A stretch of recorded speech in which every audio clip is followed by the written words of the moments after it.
Good evening and welcome to Taylor's News. I'm Wibi, joined with my hosts Kate, Nadine, Jesslyn, and Jason. Tonight we take a deep dive into one of Indonesia's largest corruption scandals, the e-KTP mega project.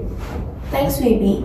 This scandal first gained traction in 2017 and involved the misuse of funds allocated for Indonesian Electronic Identity Card System, or e-KTP. The project was meant to modernize Indonesia's ID system, but ended up as a massive corruption case with losses to the state reaching to 2,314 trillion rupiah. Now leading the allegations was Setia Novanto, known as Setnov, who was then the Speaker of the Indonesian House of Representatives and chairperson of the Golkar Party. Now Golkar is one of the parties that supports President Jokowi, adding political intrigue to the case. The case complexity lies not only in the sheer scale of the misappropriation but also in the political and legal maneuvers that followed. It brought into question the effectiveness of Indonesia's anti-corruption efforts and tested the integrity of its judiciary. Tonight, we'll explore the timeline of events, the legal battles, and the broader implication for Indonesian fight against corruption. And let's begin with how the scandal unfolded. The e-KTP project was designed to cost 5.9 trillion, but even during the tender process, irregularities raises red flags. Allegations of kickbacks and collusion between government officials and contractors surfaced early on, leading the KPK to launch investigations in 2012. By 2017, the KPK had named several suspects, including Irman, Sugiharto, and Andin Nangarong. On July 17, Setia Novanto became the fourth suspect. Evidence suggested that Setnov had abused his authority to allocate funds improperly and benefit himself and others involved.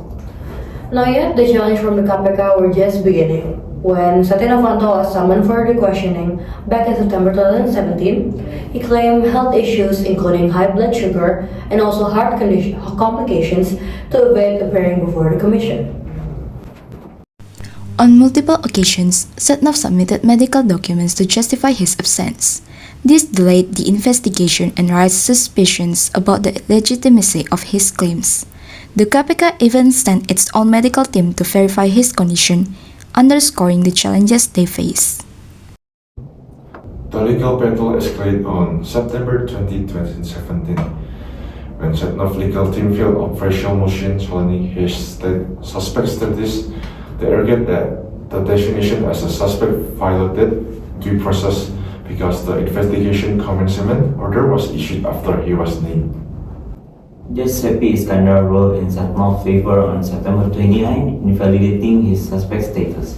This decision was a major setback for the KPK as it questioned the admissibility of their evidence and procedures. But the KPK didn't back down.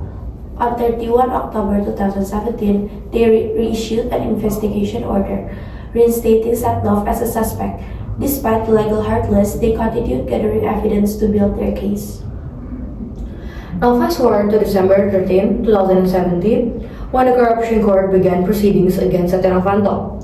The evidence was damning, and by April 2018, he was sentenced to 16 years in prison.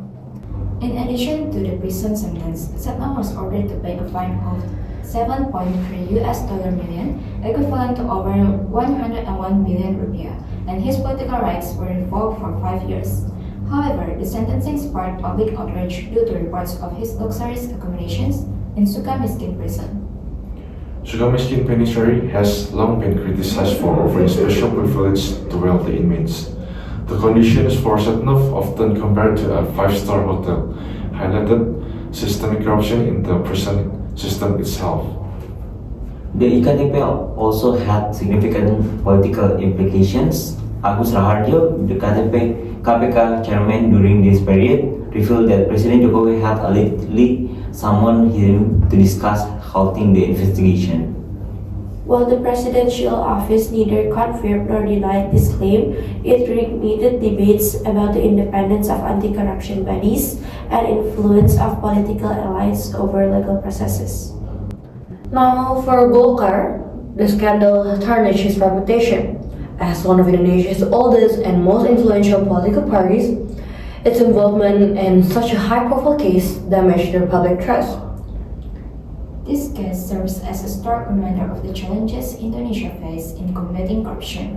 While the KPK's persistence was commendable, the legal and political obstacles they encountered reveal the depth of systemic issues. Moving forward, transparency, accountability, and judicial independence are key to preventing similar cases. Strengthening oversight mechanism and public awareness can help build a more robust anti-corruption framework. That concludes our report tonight. The e-KTP scandal may be one of Indonesia's darkest chapters, but it also highlights of the resilience of institutions like KPK in the face of adversity. We hope this serve as a wake-up call for stronger measures against corruption at all levels. Now thank you for staying with us as we unpack this complex case. Join us again tomorrow for more in-depth reporting issues that matter. Good night and stay informed. This is Sailors News signing off.